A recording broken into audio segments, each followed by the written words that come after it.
exact time that the International Space Station will be flying over our humble little town is 5:47 this morning. And on Christmas, no less.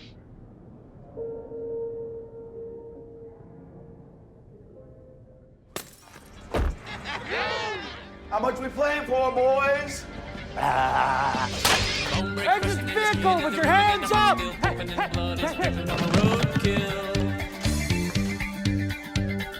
Thank you, Lord, for this beautiful meal. There's a dog on the table and he died by the wheel. He's a roadkill. That a cop? I think that's a cop. Step on it, Ralph! Come on, baby, do you know my feels? He's roadkill. Ow. To get Okay. What the fuck are they doing? Alright. Mr. Daniel, welcome to our little corner of the webs. Thank you very much for this, or thank Amy for making this happen. And so I got a chance to watch the film. Today we're going to talk about your film, Stationed at Home. Yes. And I'll tell you this much. It was a very trippy poem. I watched it at night because, I got the link and everybody went to sleep. It was quiet and I just popped it in and I projected it in big TV and I started watching it. Dude, it sucked me in. Thank you so much. I'm not kidding. I don't know why I'm not seeing trailers of this thing everywhere. It's a level of, what do you call it? This movie belongs in a Criterion collection. Thank you so much, man. I appreciate that. I like that kind of movies. I collect DVDs. I collect movies I've been watching, and I prefer strange, weird, and artistic stuff. Obviously, your film had a specific story to it with many layers, but it was a trip. I appreciate that. Yeah. The DVD is coming out, so you'll have to get one. I need one, and I need it signed. Oh, I'm happy to. That's just gonna happen. I could get the cast to do so as well, at least a couple of them. Yeah. Unfortunately, my buddy Tim has a show, so he couldn't be with us today. We always hang out together and do this. He's also a film nerd. We both indie filmmakers as well, so okay, we are in the atmosphere. Where are you based? Dallas, Texas. Okay. Yeah. So, would you like to give us a short introduction of yourself? Project? First off, thank you for watching, and I'm so glad you enjoyed it. So I'm a filmmaker. This is my first feature film, Stationed at Home. I got this idea years ago. I was on a bus going from New York City to Ithaca, New York. Yeah. And we stopped in Binghamton, and it was cold, and I was listening to the song Dusk by Duke Ellington. And there's just something about that music with the vibe of the city of Binghamton. It's like a very it's like an open city. There's very vast architecture. I'm telling you about the film, and then I'll tell you about myself. But basically, and there's something about the cold and the music. I just started imagining who's living here. There's something very magical and very quiet about the space. And so I imagined my friend Eric Bjarnar, who plays Ralph, and we did some short films together. And he's a great guy, and he used to drive cab too.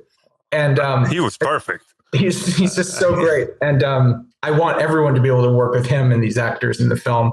And I cast the film largely from actors I met at the Actors Workshop of Ithaca under Eliza Van Court, one of our producers. She plays Elaine.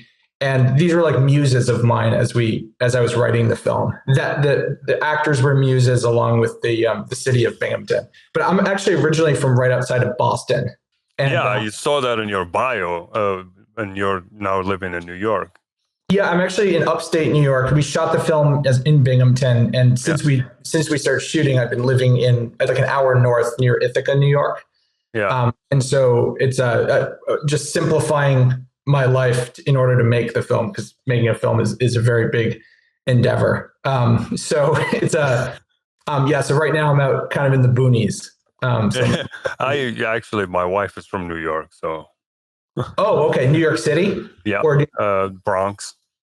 oh, nice, Yeah. nice. So Yeah, I've been to New York several times, yeah. and And Dallas. When did you move to Dallas? Have you been there for a long time, or? I've been here for like 25 years now.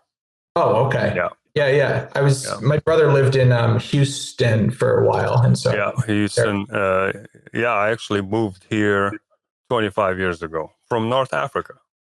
oh, wow. Yeah. Nice. Where in Morocco or? No, the Algeria.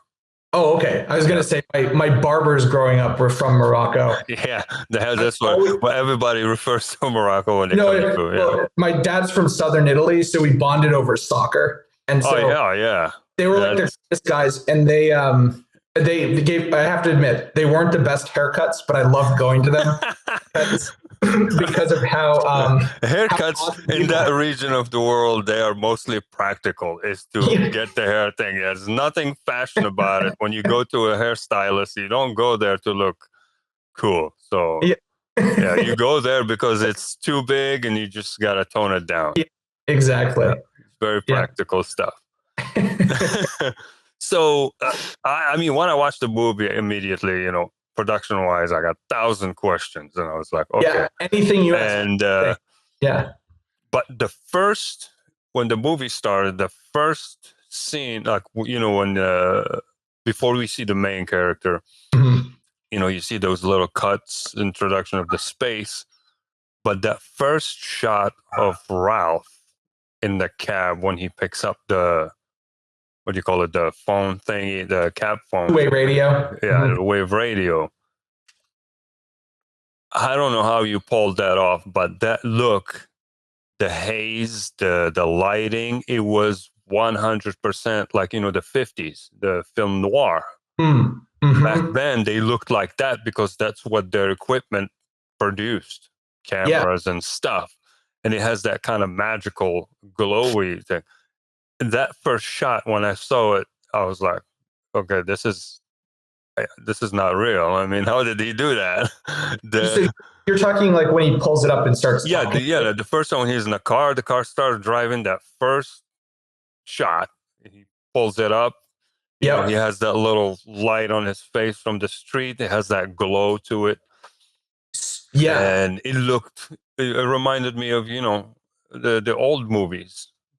I appreciate that. Yeah, we wanted to, again, like the city of Binghamton is 1998, but we always felt like the city was timeless in a way. Yeah. Hence the black and white. And I love that you picked up on that detail of the two-way radio. I've been like hoarding props for years because it's hard to find a lot of these items. So I've been like, I still today, even though like the film's going to be out and we have, nothing else to shoot. We've been locked obviously for a long time. Yeah. I'm still like, who knows? I might need this stuff, and it's so hard to get rid of. But yeah, no, you got to keep it. You got to keep it. You never know. You never know. Yeah, that's another thing. And I was like, okay, the props in this movie is just insane. How did you find all this stuff? And I was like, okay, is this guy either has like a serious budget, or he's just a collector, or he knows someone who's a collector? Well, there's a lot of we found a lot of local like thrift stores that had things. Our production designer was living in New York. She's still there, and she would pick up a lot of items from New York City as well as Binghamton. Yeah. And then you can find like a lot of things that are like super cheap on eBay and Etsy and these websites, and it's like you need a classic two-way radio or a taxi meter or something like that. Because I was alive in 1998. I was in high school, so I remember what 1998 looks like. So you got me, and then I find it difficult often, at least I've seen a lot of good films that are made after, say, 2015. It's just like hard for me to get ideas for films where like you can use an iPhone, because it's like, how do you, like, it can solve every problem someone has. It's like if you need to like call an Uber, or you need to like communicate with someone or whatever, it's like it's like there's no more like getting lost in a city or something like that when you have an iPhone. Even if the battery dies, you can just get someone to help you charge it. but yeah, no, the props and the cinematography. I worked with one of my best friends, Jackson Jarvis. He was in from the beginning of the film. From before we had any money and we raised any money, we were scouting Binghamton, just like taking Greyhound buses from Brooklyn and with his camera and scouting in like cold winter. And so he was absolutely essential. I couldn't have and wouldn't have wanted to have done the film without him. He's just such a great collaborator. He got the mood of the film, the characters, everything. And the cinematography. I mean, it was like a certain hypnotic sense to it. It's like when you watch it, the cinematography was designed in a way that is uncomfortable a little bit, but also magical a lot. So it's like a healthy mix of the two, and then you just keep. That's what makes you space out and sucks you into the movie, because that cinematography is the plate. Yeah, that gets you in. Yeah, it was a lot of fun. I mean, it was, again, like I'm now getting flashbacks to shooting where we had a lot prepared because we knew we only had 15 days to shoot the film. 15 days? 15 days to shoot the entire film. So I come from an editing background. That's how I've made my living for nearly a decade. And so basically Jackson and I planned the whole film out in such a way where we knew what we were going to shoot. And also so the actors had, a good base. So they knew that if they wanted to try something, they would still have we knew we got it. So I planned the editing out pretty clearly because, one, I think it's good to do. Constraints can often inform creativity. Well, actually, that's a good tool to have in your tool bag as an editor myself. Like, I know how you were thinking. Well, when you shoot, you are editing the scene in your head. Yeah. So your shoots, before you even touch the camera, you already know, okay, click 1, click 2, and then you already cut it. Yeah. And then most people, sometimes when you film with people like that, they don't understand what's going on. It's because you already cut the whole thing in your head, and you're just, okay, stand over here, do this, go over there, do that. Yeah. And especially too, you must know this as well. Like if a character is like looking at something, I mean, this goes back to like Hitchcock. It's like where the actor is looking, we need to make sure you hold long enough so that we can cut and get that point of view and be able to tell the story, through whatever eyes, need to be told. So, yeah. And Ralph, the character, the guy you cast, I mean, I thought you cast like a professional actor because he was just he insanely perfect and very uncomfortable with his quietness and all that. Yeah, so he, again, like these actors and Ralph, like I hope people just snag them from me because they were really they're mostly unknown actors, but to me they were like my artistic heroes. I really was inspired by them. And you hit the jackpot with the whole cast, pretty much. 100%. Yeah, I think I hit the jackpot, the cast with the whole crew. And then the other guy, what's his name? the guy who was snorting coke and crazy. That was a twist I didn't see because throughout the whole movie, I hated that guy. I wanted to punch him in the face. Like, you did your job when you get someone to get emotionally invested into like, okay, I hate this guy. I wish I can go into the screen so I can just punch this person because they're so good. But the twist at the end is like threw me back, and I was like, okay, he's not such a jackass. He's just, a good guy. Yeah, no, and again, like going back to the sort of early stages of the film, I'm always like fascinated by strangers, and who you meet without knowing you're going to meet them. And there's just something about sort of seeing like how you can get to know a stranger over one night. And I feel like Jack, who you're referring to, was sort of like the epitome of a stranger, like not from the area, kind of coming from out of town, and someone that they have to shepherd around town because he has nowhere to go. He has no plans. He's just latching on to them like a cockroach or something like that. Yeah, it's like he needs them, but also he's a jerk. So right. yeah, exactly. He's sort of enjoying pretending to be sort of like an enigma. I think, So Yeah, because he's an out of towner. yeah. But so throughout the whole film, also another big aspect to this that made me think also like you guys either had like a massive budget or some kind of other secret because the location, the movie is like the world was empty. How did you get that? So not budget. We didn't have a big budget. I made my own theory before you say anything. I was like, because I was discussing it with my friend Tim, and I was like, okay, they probably shot at night. It must have been a brutal schedule at night, and that's it. It's like, okay, we have 2 hours. The city is empty. Jump, film, and get out. So the two things, well, three things. One, Binghamton, there's just not too many people there to begin with, like especially in the winter time, like not too many cars outside. Yeah. So we have that on our side. And two, our film actually, because I've been working on the film for so long, like upwards of 6-7 years. Wow. Our film with some folks I met there was the catalyst and actually started the film office in Binghamton, the Binghamton Film Office. And like Syracuse has one in Buffalo and New York City, of course. And so they were super helpful with getting all the clerk people in the government and the police to like lock down streets for us for like basically nothing. Really?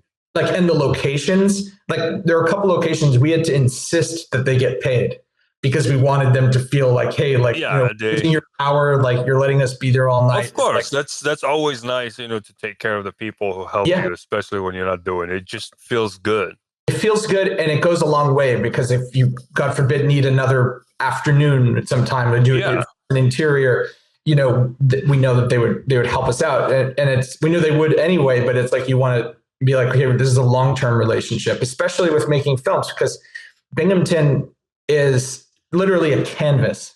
There's all these locations, all these different places. Once you get there, it's like for a filmmaker, you have access to so much. Yeah, it's one of those places, it's like that's the beauty of shooting in these unknown small towns. Yeah. You can literally do whatever you want. Yeah. And, we did that here too, especially, many years ago when we did our first film. Texas here in Dallas and some other cities, pretty empty. There's no one, nothing going on. Nobody even know what you're doing, just with the camera. So you got free reign to play. Yeah, and you have a lot of support, I'm sure. Like, if you're shooting something and no one would, mind. Yeah, and I'm a huge advocate of shooting in, on location in general. Yeah, you can't replace that magic of a location. No, you just can't. Like in the breath too. I think, I don't know about you, but sometimes I'm like, man, I know that film, like a huge budget film. I know they did post-production breath because those particles just look real. Did you guys shot in the winter, I assume? So there was real snow. Real snow, real cold. Yeah. Now I have more sympathy for the actors to endure those brutal hours. Yeah, no, we had to postpone, especially Jeff, who played Jack. He was like, he didn't have much on. He was lightly dressed. But it was like one night was like negative 15 degrees Fahrenheit. And so we had to push it because it was like the scene where they were like walking around town, freezing. Even that. And he had that one shot when he was laying down on the ground talking on the phone outside. I think towards the end. Yeah, like in snow. That was. No, he's he went the distance. That's for sure. Oh my god! But yeah, no, it's I mean, in Dallas, I'd have to get down there sometime. But I think is it Austin? Austin's booming, right? Austin. Yeah, Austin is 3 hours away from us. But yeah, Austin is booming. It's been booming slowly for a while. So now, it's gotten bigger, and even Dallas here has gotten bigger and more populated. But for a long time, as I lived here, it's been nothing going on. So it's like rare. We were like pretty much the only ones doing stuff, me and my friend. And then I remember the first time we made a movie, we were like, hey, we should do a casting, trying to find people to act because we didn't know it. You use your friends. Yeah. Trying to train them. And it was like we found few, but it was like, okay, there's nobody, I guess. But now it's booming. Everybody's doing stuff and all that. Is there like a film office there as well? What do you mean by a film office? Like basically, it's essentially like a government run. Oh, like, we have the Texas Film Commission. film commission. Yeah, same So the thing. Texas Film Commission, Yeah. it's kind of a nonprofit. They help you. Like, I reached out to him a few times, but I ended up not needing to, Yeah. because you just hook up with friends. Everybody has a house here. Everybody has a stuff. So land, whatever. So Yeah. I always use friends and connections. But yeah, if you reach out to them, like if you're doing something specific, whatever, they help you find locations. Yeah. Or they connect you with other people who have a location that might suit you, and you can just work out a deal or something like that. Yep. Yep. Yeah. No, it's a huge gift, for filmmakers, especially if you're not from the area or you're scouting and you just need to know, like, do you have like an abandoned building or something like that? And yeah, I mean, making films, I mean, is. I remember here like, we did a short film like set in World War II, and there's a lot of friends. There's a lot of people here who do reenactments and stuff. They have legit real stuff. We used real stuff, and then we know somebody who had land that looks like with some ruins and stuff, and you just go and shoot, all free. Yeah. It's just a word of mouth, couple of friends. Few nerds doing things, and next thing you know, you have everything that looks like you spent $1 million on, but you didn't. Yeah. And also in Texas, you get to fire real firearms, so it's good. And you're good to go. And location again beats shooting on a soundstage. I mean, I actually will confess something. The all the driving stuff in our film, was on a soundstage. Yeah, I figured that, like, especially the close-up ones, when sitting. Did you do like rear projection?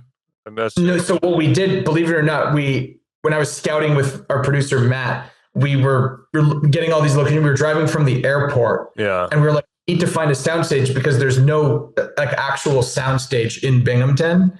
And I was like, what if we shoot in the airport hangar?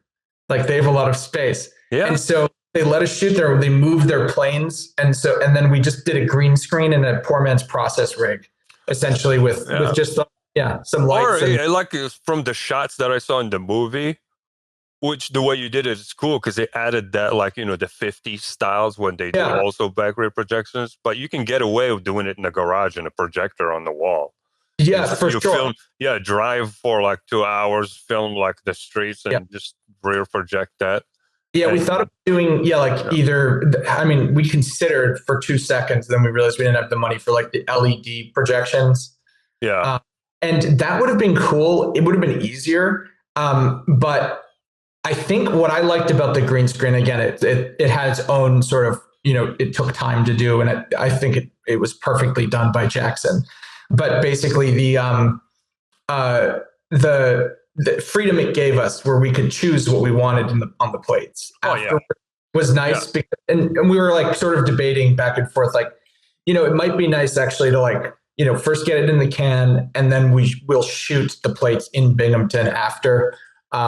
So we're happy. I mean, if you have the rigs and you're able to shoot, like, the cars, but in your case for your film, this plays to the film's advantage because they added with that kind of the flavor of the film noir, because that's how they did it. So it kind of worked to the film's advantage that you do it that way, even if it's noticeable or not.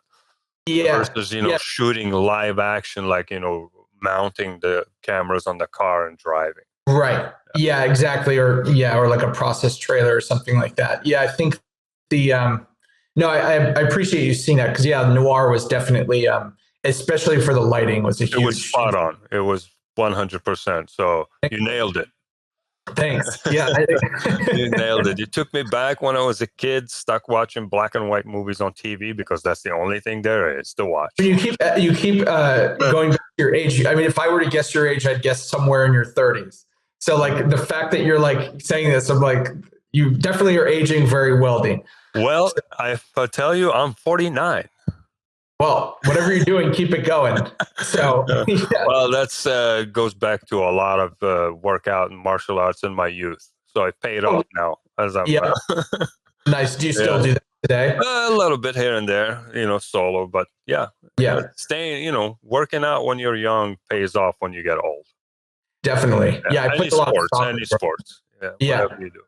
Yeah. So, Yeah. Because then you have a good like reference point of like, okay, this is what it was like when I was at my top fitness. So you have a good like, okay, now I'm here. Let's go a little closer. Yeah, and also your body, it gets conditioned early on, so it's working, a top performance. So when you get older, it's already balanced and all that. Yeah.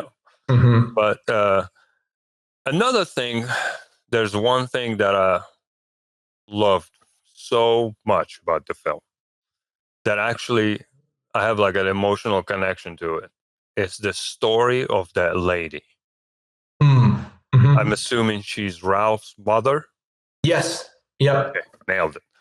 But the way you introduced her into the film and the way she was portrayed and the actress, like her face, she has like this naturally kind of a melancholic look and the acting, and she doesn't talk at all, which is fantastic. It's like, I love things like that where, there's what can I do with a person with no words, and the inserts of her story, I was confused, but like good confusion. I was like, this is like a mystery that I just want to follow. And I kind of like got hooked on that woman. It's like I felt her sadness.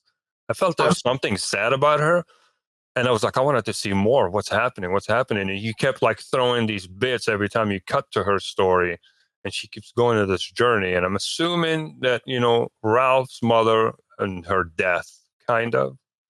Yeah. And one, I'm super happy you're saying all that. So just a backstory, she's actually one of my producers, Eliza.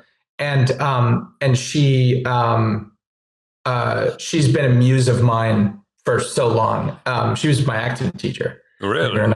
And like a lot of the actors in the film, she taught them. Yeah, that woman, that lady. Yeah, Wow. She's incredible. And I guess that explains why she was like, it's an Oscar worthy performance. Oh well, I'll pass that on. I'm sure she'll watch this too. I'm not giving compliments or flattery. This is truly my opinion. I really appreciate it. Yeah, as much as I enjoyed the other actors and I liked the story, but her piece it's not just her performance and acting. It's like the story, how you built it, what you framed her in and how you introduced her, and then how you slowly sprinkled those bits of informations, and then the end and the symbolism. Thank you. Yeah, the only part that I didn't understand, but like in a good way, it stayed like a mystery. Maybe you can highlight, like, her watching that weird band performing. I loved that atmosphere, even though I didn't understand the symbolism of it, but I kind of like. And I think it's always, I mean, you know this too from making films. It's like always hard to, I don't want to like tell someone what it is necessarily. Yeah. I can only explain sort of like I can give an idea of what I was sort of thinking when I was writing it. Yeah. I was just thinking about, and again, like this doesn't mean what it means. It could even just mean like, someone might take this idea that might be useful. But basically, I always thought about like the absurdity of that music and like what's going on down there, sort of like connecting with like all the objects and like the cab being this like hoarding sort of thing. I saw those things like connected in my head. But in a way, that scene, that whole bizarre interaction, it's a great demonstration of like poetry. When you read a poem, it's in words. It makes you kind of trip out, and some of it you understand, some of it you don't, but you like the fact that you don't. And then in that film, it was just like a poem in picture. And I don't have to understand it. I just enjoyed that effect they gave me, and then that's it. I'm good, I'm good to go. You don't have to explain it. And even if you explain it, I'm still locked onto whatever I captured from that experience. So, thank you so much. Yeah. I love all kinds of films. I don't know. I want to hear what your kind of favorite films are, but like one of one of my favorite filmmakers is Antonioni, the Italian filmmaker. Yeah. I'm Italian, but basically, Yeah. I love the We had a lot of poetry Italian movies playing in Algerian TV, so I'm familiar. Oh, okay, there you They were forced upon us, but it's good stuff. Apologies, and also No, you're good. You're good. but yeah, like Antonioni, yeah, I love that style of like the European sort of like take a moment, and even like other countries like Wong Kar-wai, these just take their time a bit, but also like I don't want to confuse. I just want to sort of like I want to invite people. Yeah, poetry I think is sort of the thing. And also those movies, they have another thing that you captured, which is shared with those old films, like the French cinema and the Italian cinema from those days, is the pace. The way your film is paced, which should be appreciated a lot nowadays, because how films are, and the pacing of the movies of today is like, okay, I want it now. Now this movie forces you to sit back and take the pace of the film. This is the story, this is the pace, and you just have to put up with it. And you learn patience of living the story from beginning to the end, which is lacking in films today. It's just quick to the point. Let's go let's go fast, and something like that. Yeah, I don't know. I think like sometimes people are like, they get anxious because it's like a little slower, or like it's a little, if a film's like just wants you to like sort of just relax for a second, it makes people a little anxious today, and I think even though it's like I get anxious if the film's too fast sometimes, because I'm like, I want to, everyone has their preferences. So, well, there's always a healthy balance, and that balance could be achieved by being exposed to everything. Yeah. Unfortunately, today cinema is like you're forced to be, or at least these generations are exposed to this. This is how movies should be paced, which is, a story is a story that needs to be told a certain way. It's like, you got to make the movie 2 hours. It's 2 hours. Like Lord of the Rings, the trilogy, 3 hours each. Everybody loves it. That doesn't mean the audience is not capable of learning that, patience and stuff. They can. Yeah. It's up to it's up to you to be allowed to actually go there and do that. Right. Yeah, and I think viewers just kind of, I don't know. I mean, I don't want to speak for everyone, but I just think people are yearning for, just some poetry, I think. Oh, yeah. I agree with that. Most modern cinema makers, and these big studios and stuff, they underestimate the audience a lot. They think just because of this new generation, we do this formula of how to make a movie, and this face, like it has to be like this is weird and all that. Yet, when someone come up and do weird something like Christopher Nolan, people love it. People love it. Yeah. And it's a huge budget, and he gets away with it. He's not getting away with it. That's the audience. Yeah. They are not dumb. No. And that's why they're going to the theater, when they do that. People, if you offer them something good, they are willing to jump on it.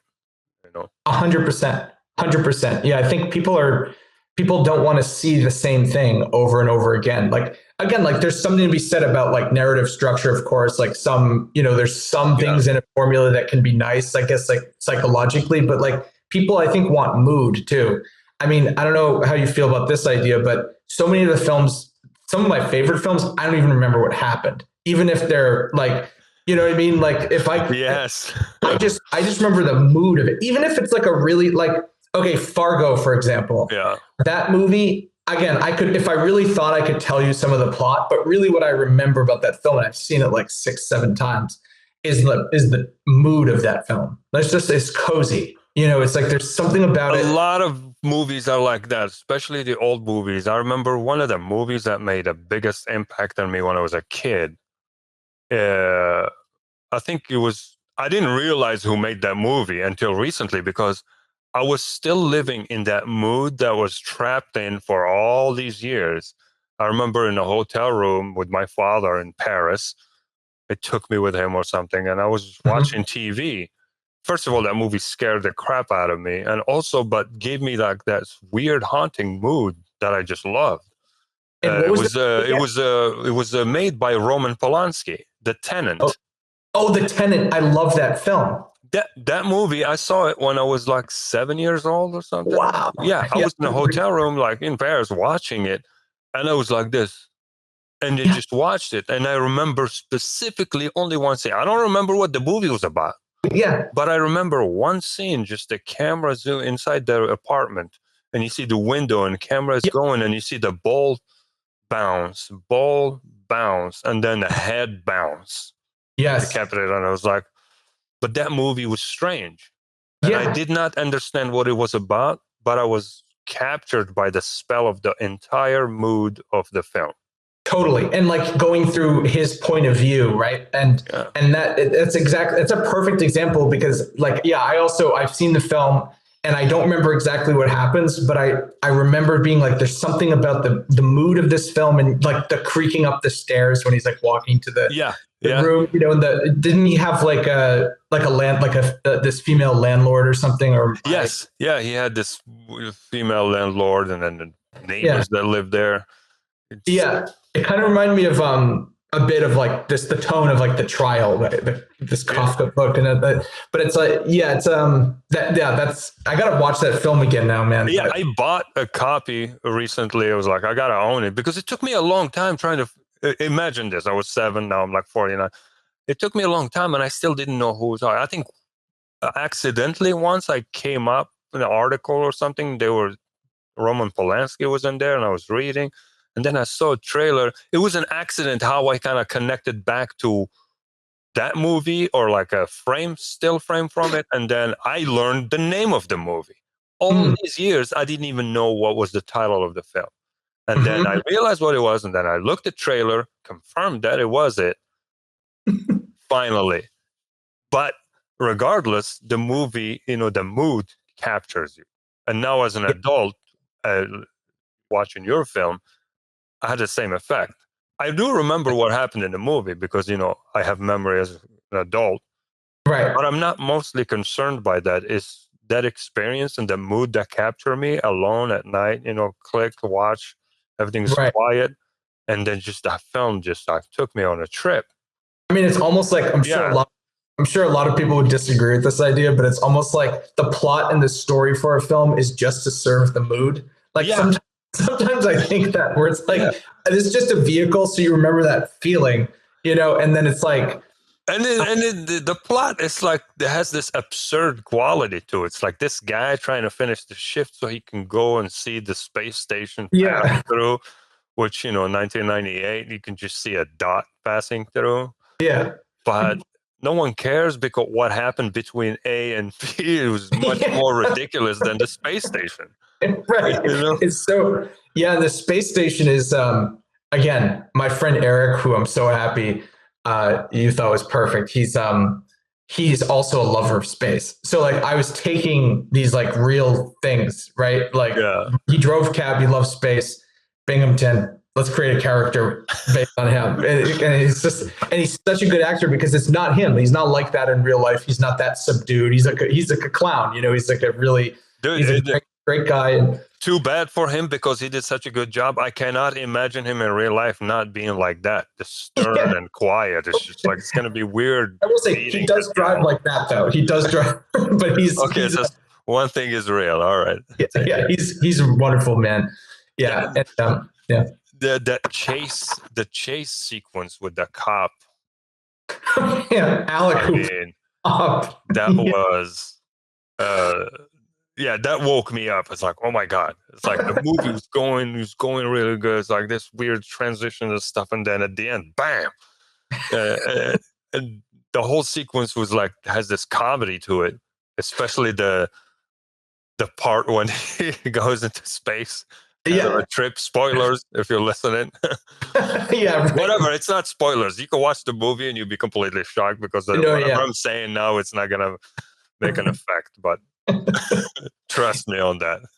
But I don't know. There's something about the cop being Polish that just made me You get the idea for like, the comedy part. I don't know. Like, sorry to all my Polish friends out there, but there's something about Polish Poland. friend and he's talking crap about the Greeks, but he likes Yeah. the Greek food. And like, there's so many of them now. It's like,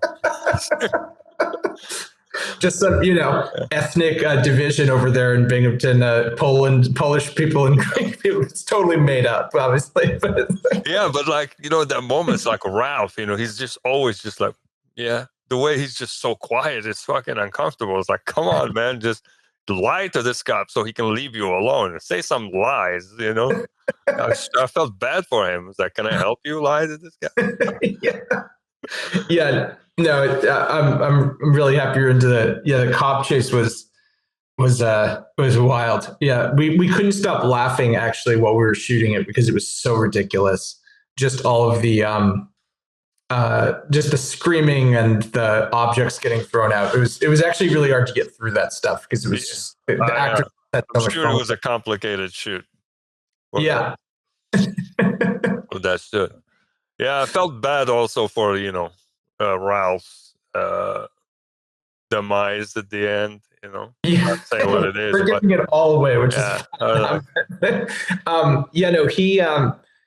I mean, we had sort of like a debate. Like a lot of the time people say like they wish he got home, and sorry to everyone watching this. But basically, well, maybe he did get home. But you know what? I appreciate mostly the realism of it. Okay, so it's like this film was like a dreamy, trippy, weird stuff, but also there's reality into it, and logically and realistically in real life, that would happen.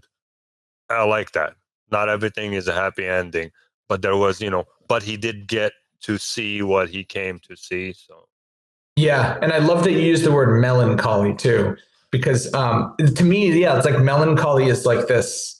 It's kind of like it's like a more vulnerable sadness in a way. Like sadness is like I'm sad and despondent almost. Melancholy is sort of like you're just living with it. Do you know what I mean? And I feel like that's just my understanding of it. And I love that you described. On this particular film, the melancholy was like kind of a reflective melancholy, which is, it makes you think, not to make you sad.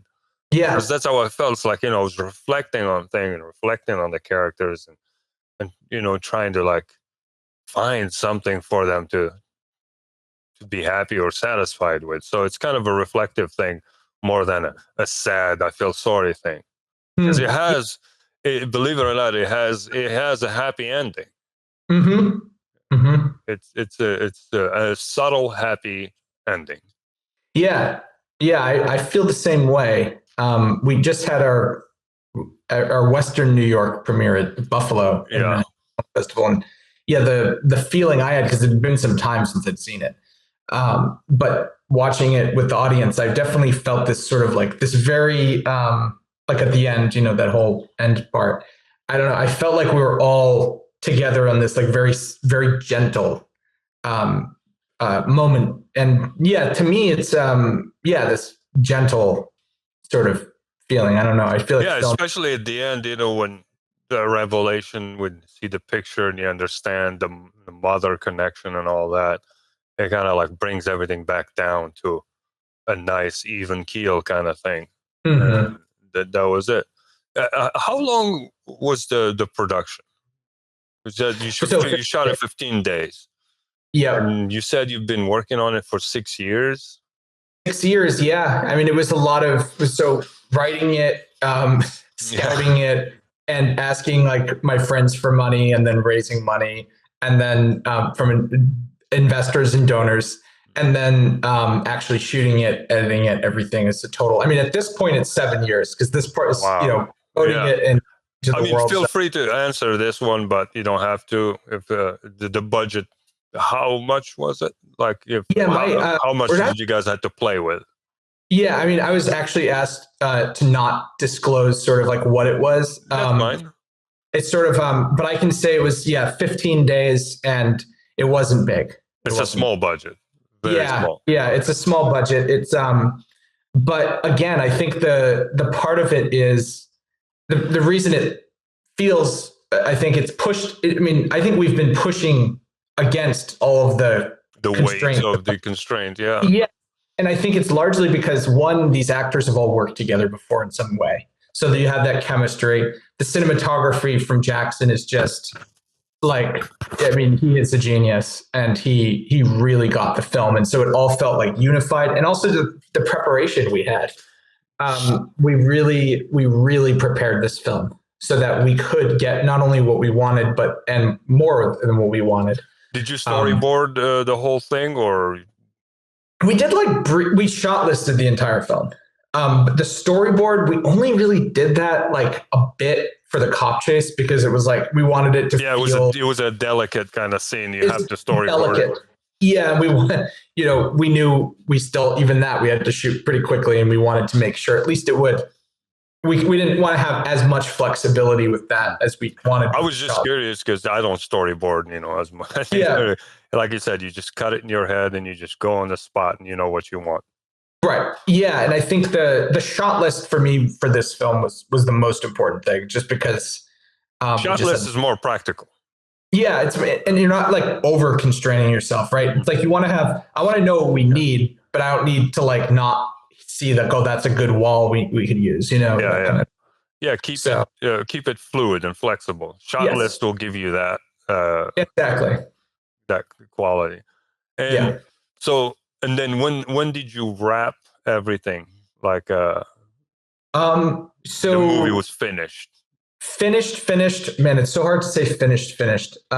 Because it's like even at this point. I mean, as far as the version I watched, which is like the one version of the finished. No, for sure. I think we finished it soon before our world premiere, Glasgow, because we were still like tweaking a few things up before we sent them our DCP, which that was last March. So it was basically like this past March. So we shot in February of 2023, and everything was done, visual effects, sound, everything like done, DCP. I guess it would be like December or January of 2025. Sorry, 2024. Yeah. 24. So yeah, it's like almost, and again, like most of it though was like done probably like in September of 2024, but we were just like some final tweaks, titles, that kind of thing after that. But yeah, it wasn't like as involved as the year and a half. It will be released. Hopefully, are you getting it released in theaters? No. So we're having, we have 2 more festivals. One of them is in like the Arctic it's in November 7th at the Yellowknife International Film Festival in Canada. So that'll be November 7th. It's playing on all cable. It'll be released cable, satellite, digital platforms, Prime, Amazon. Yeah, the usual suspects. Usual suspects. Yeah, that's good. And DVD. So that'll all be released on the 11th. I'm old school. I told you I like streaming, but I still have library of films. I like hard copy of films that I like. Because I always estimate that the internet crashes one day. I need to be able to watch my stuff. No, seriously. I mean, like if like one of the platforms just shut down, like what happens to all those films you own? Like, they might just go away. Yeah. So, but yeah, the DVD is pre-order, and that'll also be out on the 11th. November the 11th? On November 11th. Yep. Right. So in 9 days. 9 days. The clock is ticking. That's, know what? That's an amazing milestone when you work on a film this much. It's like a labor of true love, not as a cliche sentence people say. It actually feels and means that way. And then you get to that finish line, it just feels good. It does, yeah. It feels really good, and it's a relief. Again, it is a relief, and for me, the labor of love big part of it was I really want people to see these actors, because I want to share what I was given, which is these muses of mine, these actors, and this from Jackson's cinematography and just the city. To me, it's like I'm receiving so much inspiration, and I want people to. Oh yeah, that's true. I mean, these actors deserve to be recognized, or at least get a shot that, hey, these, because as you know, I'm like a stranger. I just, never met you. Yep. I got a link. I watched the film. I know nothing about the film. All I know is your short bio. Is like, this guy made this film. I thought, I knew it was an indie film, and I thought you just raised some money, not a lot, and you hired actors. Right. I didn't know they knew each other. I didn't know they were like, just like, oh, this is my friend, this is I know. I thought they were professional actors that you spent some times maybe and collected them from different places because they were good. Thank Like, you. really good. All of them. Thank you. Including that Yeah. guy with the kid playing the chess on the middle of the street, which is completely strange. In the middle of the night, and it's freezing Winter. cold, goes down, and then this guy and the kid playing chess. And they're all strange characters. Like, I can't emphasize this enough. It's like, you need to watch this movie just so you can see these weird people. The dude who was going to Finland to meet his fiancée and trashed himself. It's like, I mean, the bits of comedy buried within the crazy story are just priceless. I appreciate that so much. I'm really happy you're Especially into the it. first time the cop gets pulled over and that guy is trashed. I'm not going to describe anymore, because you need to watch the movie. If anybody is listening, just watch the film. Because, it's easy. Really appreciate it. Yeah.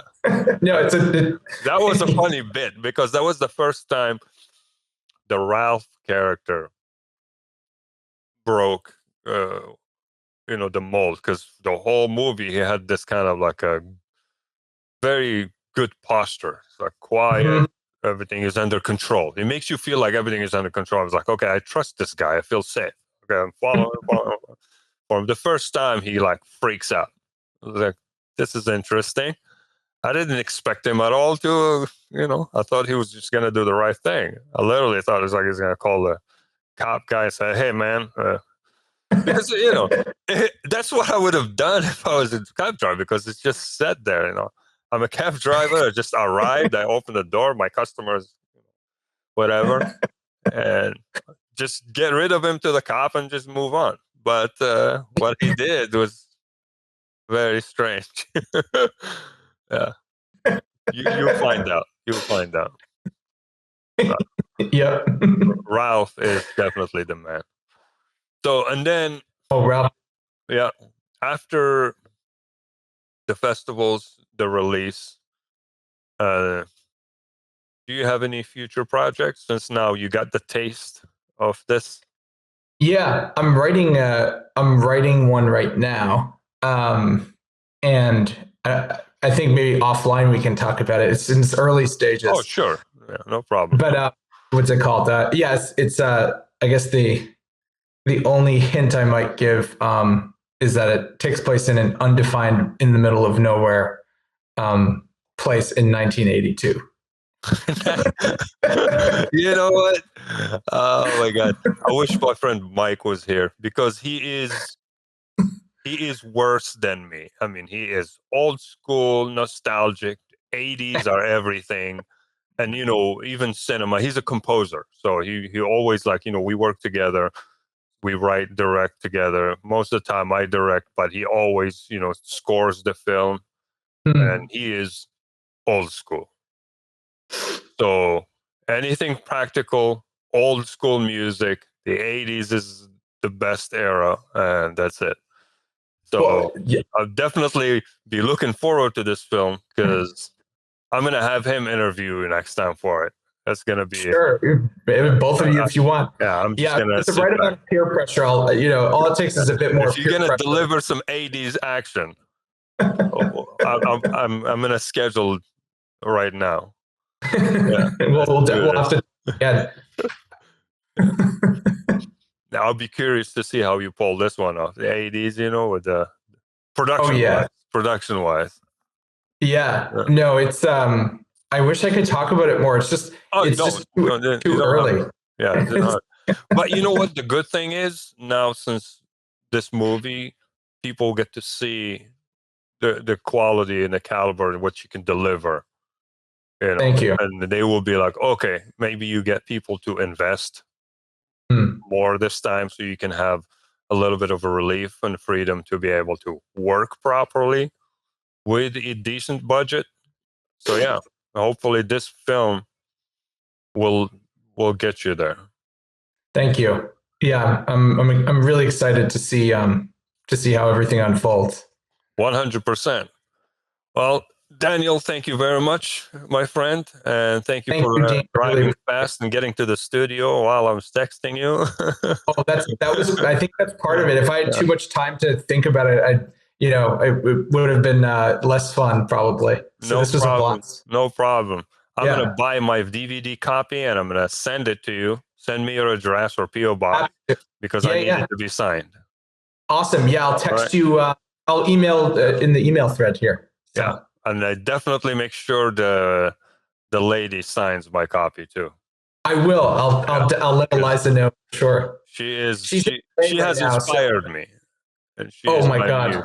No, honestly, because I was writing a short movie script, and I know this actress here that I worked with her in Dallas, and she's very, she's amazing. She's professional, and she's a musician. And I wrote it. I was like thinking, it was like, this is for her.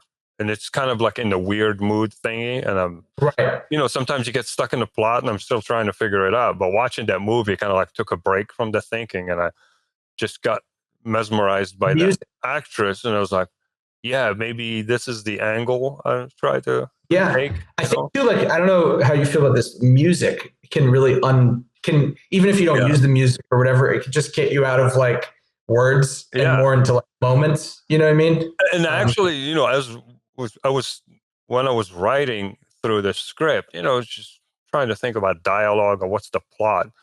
And after watching that, I just changed my mind, and I was like, because this actress, she has like a facial expression. She has like this catchy eyes. She's a good actress. And the story is about like kind of a musically inclined. I was like, let me try to go with the quiet version of this. There's no talking, or at least very minimum, because, watching the demonstration is what you could do with a great actor. They don't need words. Yeah, and Bresson, the French filmmaker, did like he always talked about gestures. It's like at the end of the day, it's like, what's the gesture? Just the simple. What's the little thing they're looking at? What's the little thing they're doing? It tell you so much about a character. Subtle stuff. Yeah. Subtle stuff. So, yeah. Thanks for the inspiration. Oh my God! Well, thank you. I really appreciate this. Really, I'll send you an email and share some things with you. And again, please give me your PO box, because I will. I insist on my copy to be signed. Oh my God! And I'll make sure Eliza does this well. She's in LA now, so I'll see how I can track her down. No problem. Just kidding. Thank you very much, Daniel. I appreciate this opportunity. I really appreciate it. Thank you. Yep. Take care.